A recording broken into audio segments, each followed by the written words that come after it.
espace détente. Bonjour Christelle. Bonjour. Alors aujourd'hui, ma chère Christelle, nous allons parler du Père Castor. Oui, alors vous savez, les histoires du Père Castor, c'est un petit peu un incontournable comme ça pour les petites histoires du soir. Et la collection, elle a été entièrement relookée, voilà, donc c'est des nouvelles illustrations, c'est très chouette. Et moi, j'avais envie de vous présenter ce volume de circonstances puisqu'il parle d'histoire d'école. Voilà. Alors ça veut dire quoi, des histoires d'école? On parle de l'école ou des histoires Alors on parle, voilà, on a 13 histoires en fait qui racontent plutôt la vie des petits écoliers, voilà, dans leur quotidien. Donc ça se passe en classe, à la récréation, la vie avec les copains. Donc voilà, ça permet d'aborder plein de thèmes qui touchent les enfants et puis voilà, autour de l'école. Alors, on a par exemple l'histoire d'Anatole qui change d'école et on sait que ça, c'est pas forcément facile pour un enfant qui arrive dans une nouvelle école quand il connaît personne. Donc c'est pas mal d'appréhender ça par la lecture.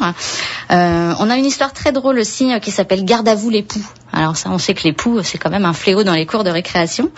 Et on a aussi des histoires sur les maîtresses, comme par exemple Ma maîtresse est une ogresse. Donc là, ça parle voilà un petit peu de la trouille que peuvent avoir les enfants quand ils découvrent leur nouvel enseignant. Voilà. Donc moi, c'est ce que j'aime bien dans les recueils d'histoires, c'est qu'on en a pour tous les goûts.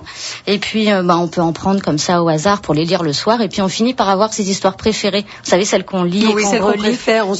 On s'y retrouve un peu mieux. Voilà. Et donc l'univers nous est plus familier, les personnages aussi. Oui. Donc il y en a 13 histoires. Il y en a 13, voilà, c'est un collectif, donc en fait chaque auteur a son style, donc c'est bien aussi, ça permet de varier. On a des histoires drôles, d'autres sont plus émouvantes, voilà, il y a un petit peu, voilà, je vais pas pouvoir citer tous les auteurs, il y a des gens comme Magdalena, Didier Dufresne, Anne-Marie Chapouton, et pour les illustrations c'est pareil, comme c'est un collectif, voilà, chacun amène un peu sa patte graphique, ça donne un bel ensemble coloré, moi j'aime bien, on a des styles complètement différents, et puis voilà, on va le conseiller à partir de 4 ans en histoire du soir, et à partir de 6-7 ans, l'enfant peut commencer à les lire tout seul, donc c'est sympa, voilà, c'est aux éditions du Père Castor. Le Père Castor raconte ses histoires d'école. Voilà, pour encore plus apprécier l'école. Merci beaucoup Christelle. Merci. On se retrouve la semaine prochaine. Eh oui.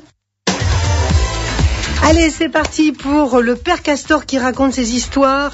De quoi a-t-on parlé? Le Père Castor qui raconte ses histoires de bateaux, ses histoires d'ogres, ou bien ses histoires d'école. Quel était le titre du livre dont on vient de parler? Le Père Castor raconte ses histoires de bateaux, d'ogres ou d'école. Allez, une seule bonne réponse, vous gagnez ce bouquin pour vos enfants. Pour jouer, 02 54 27 36 36.